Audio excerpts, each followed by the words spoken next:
L'appel du président, chaque policier a répondu à l'appel du devoir.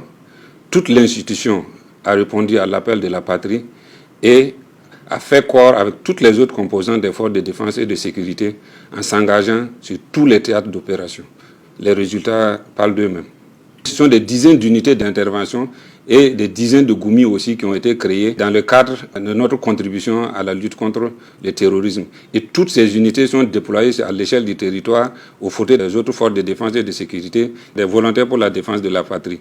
Il y a aussi la refondation de l'unité d'intervention de la police nationale que vous connaissez comme une unité d'élite qui a été transformée en groupement.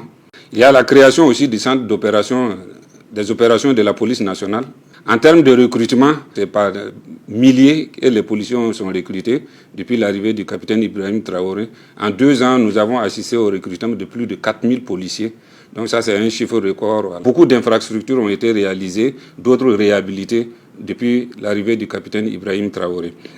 Sur le plan de la formation, on a assisté à un vaste renforcement des compétences de la police à travers différents types de formations, des formations intensives et des formations spécialisées. À une certaine période, il y avait des guéguerres par rapport à certaines considérations en ce qui concerne la police.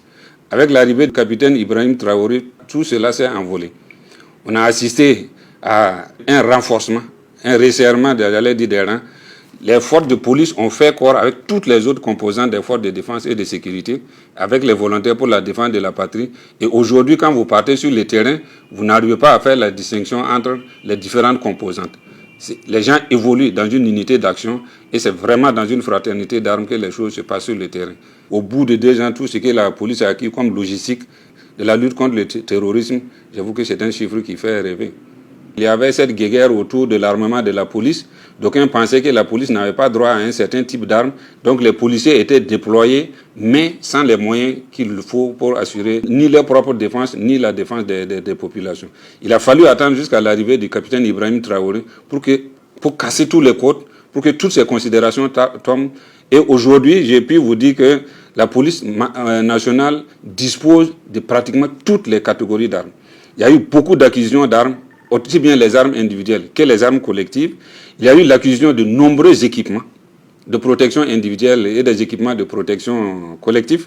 Il y a eu l'acquisition de nouveaux équipements spécifiques.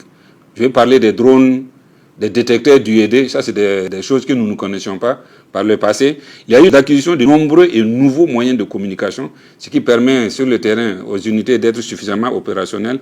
Il y a eu l'acquisition aussi de blindés, je dis bien de blindés, de semi-blindés, des véhicules d'allègement, des tricycles et d'innombrables motos. Ça, c'est vraiment une révolution. C'est d'une révolution qu'il faut parler, pas de simple changement.